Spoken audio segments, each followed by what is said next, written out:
Alright, welcome back. This is video 3 of A More Active Government. This will be our last video, so congratulations for making it there. Just as a reminder, you can stop and start this whenever you like, go back and review it later when it comes time for the test, or do whatever you need to. Okay, so let's get started with protecting consumers and the environment. Now, besides just trying to help out the disadvantaged, another thing that President Johnson wanted to do was to try to protect the earth itself. The Clean Air Act and the Water Quality Act gave the government powers to try to stop pollution, to try to protect endangered species.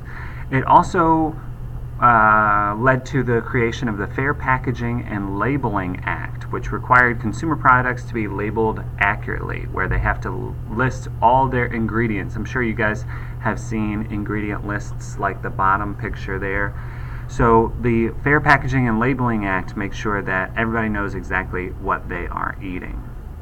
Finally, after the highways proved to be very popular, the Department of Transportation was created to set safety standards and to set rules for things like driver's licenses to help protect people. So overall, the Great Society did have a lot of supporters. Medicare and Medicaid are still around, as is Head Start. They've been helping low-income families for decades. The next president, President Richard Nixon, continued to expand the Great Society programs, and he kind of added on to what Johnson started. Unfortunately for Johnson, the Vietnam War was too closely associated with him, and in the next election, Richard Nixon would beat Johnson. In 1970, Nixon created the EPA, Environmental Protection Agency, and OSHA, the Occupational Safety and Health Administration, to help protect people. Not everybody was a fan, though. Before too long, a new president would come in named Ronald Reagan, and he was a critic of the Great Society. He wanted to go back to Eisenhower's plan to shrink big government. He thought that the government programs hurt and hindered American businesses, and he thought that the government was forcing people to do too much. Okay, now that was basically all about the presidency. Let's talk quickly about what was going on in the courts, in the judicial branch. We mentioned the Warren Commission, which investigated the JFK conspiracy. Well, before too long, that man, Earl Warren, would become Chief Justice of the Supreme Court. He was a big advocate and a big proponent for desegregating schools. He was part of the Brown v. Board of Education case. But he also did other things to help try to protect civil rights for minorities. Two court cases called Baker v. Carr and Reynolds v. Sims started to protect people and their vote due to some issues like gerrymandering, which maybe you know from your government classes. The way that we were counting up votes was deemed unfair and illegal because the votes in the cities weren't counting as much as the votes out in the country. If you got a question about that, feel free to ask me in class. The Warren Court, the Supreme Court, also decided that the constitutional amendments should apply to the states as well. So anything that the national government said, the states would have to do too. So the national government started passing laws to help protect civil rights, and the states now had to follow those laws. One example of this was the Heart of Atlanta Motel versus the U.S.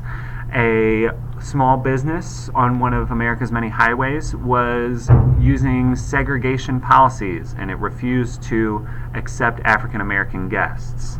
It was sued by the U.S. government, and the Supreme Court said that even private companies cannot treat people differently based on their race or ethnicity. Next up, we have Mapp versus Ohio, and this is an example of the Supreme Court protecting the rights of the accused. Okay. One day, a woman named Dolly Mapp was being searched. The police officers knew that a friend of hers had escaped from the law. They were a fugitive, and they searched Dolly Mapp's house for this fugitive. They didn't have a warrant, and while they were searching her house, they found several illegal things, like betting slips, a pistol, and pornography. So they put her on trial. However, she argued that because the police officers didn't have a warrant and they didn't have probable cause, that the search was illegal, so they shouldn't have been able to use the evidence. The Supreme Court agreed with her and said that the police cannot use evidence that was obtained illegally. It's called the exclusionary rule. Gideon versus Wainwright was another case of protecting the rights of the accused. Clarence Gideon was found red-handed breaking and entering into a pool hall to try to rob the register, and he was arrested and put on trial. He asked for an attorney, but Florida said that he was not allowed to have an attorney for free unless he was facing the death penalty. And since it was just robbery, he wasn't facing the death penalty. He sued the government after he lost his initial case and said that he had the right to an attorney. The Supreme Court agreed and said that all arrested people have the right to an attorney even if they can't afford it. That takes us to Miranda versus Arizona. Ernesto Miranda was arrested for kidnapping and sexual assault. He was questioned for 2 hours and eventually confessed to the crime. However, he sued and said that the police never informed him that he had the right to remain silent or the right to an attorney. So the courts agreed. The Supreme Court said that everybody should be read their rights and informed of their rights. And now we have this list of 5 rights right here that police officers read to everybody who is accused. You guys have probably heard these in crime shows or in movies like 21 Jump Street or many other things. Just so you know, he was retried without the evidence, without the confession, and he was still found guilty. All right. Now, a lot of people said that the courts were doing too much and that they were criticizing Earl Warren for letting too many criminals go, but they thought that the best way to protect people was to make sure everybody had their rights, so everybody had the same equal protections. Okay?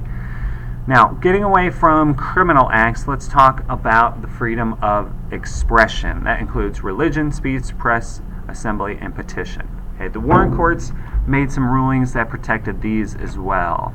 In the court case Engel versus Vitale, the Supreme Court ruled that public schools cannot say prayers in class because that's a sign that the school was approving of religion. We talked about this a little bit in our government class if you've had me for that, but the basic rule is that prayers are allowed to be led by students because if we didn't allow prayers, that would be restricting religion. However, teachers are not allowed to lead prayers because that is a sign of the government approving of certain prayers. Now, private schools are a little bit different. They have a couple of different rules, but public schools are not allowed to have teachers lead prayers. Next up, we've got the freedom of speech and 2 siblings named Tinker. In the court case Tinker versus Des Moines, it involved these 2 students here who wore black armbands with the peace symbol on it in order to protest the Vietnam War. When their principal told them to take off their armbands, they refused, and therefore they were suspended. The students sued and said that the school was trying to restrict their free speech, and the Supreme Court agreed with them. They said that the Tinker siblings were correct, and that because their armbands did not create a substantial disruption, they should be protected. So anything that doesn't create a substantial disruption should be allowed for free speech in schools. Okay, here's another one where the government was being sued. Okay, during the Vietnam War, the Defense Department started investigating the causes and the U.S. involvement in Vietnam War, and eventually it was revealed in a series of documents called the Pentagon Papers that the government was not being totally honest to America about its involvement in Vietnam. Some newspapers found out about this, the New York Times and the Washington Post. They tried to publish this information, but the president at the time tried to stop them. They went to the Supreme Court, and the Supreme Court said that the newspapers had the right to publish this information and that the government cannot censor them, stop them from publishing. So, As a result of all this, all these 3 videos, a lot of people like the fact that big government is protecting people. A lot of people dislike the fact and say that these justices are activists and said that they should just do what the Constitution says. They should not interpret it as their own, but they should just follow the letter of the law. So some of the groups of people who were criticizing the judges were the conservative Republicans. They believe that these liberal justices and the Democratic liberal presidents were expanding the government too much.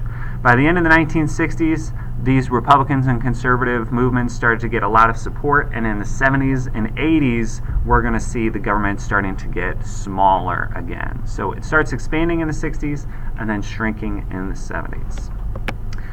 Okay, we're on to our last slide and the last blank in your notes. I'm going to allow you guys to answer these because hopefully if you've been paying attention and filling in your blanks, you should have all these questions answered in your notes. But how this is going to work is that you are going to fill in the blanks, hopefully you have been already, and you're going to answer these questions, and then eventually you will turn in this set of notes with these questions answered. I want it to be in your own words, but if you need to brainstorm with somebody, that's okay. But again, your own answer should come from your own brain. Alright, thank you so much for watching these 3 videos. I hope that I have answered all your questions, but if not, feel free to email me or ask me in class, and I will see you soon. Thanks so much. Bye.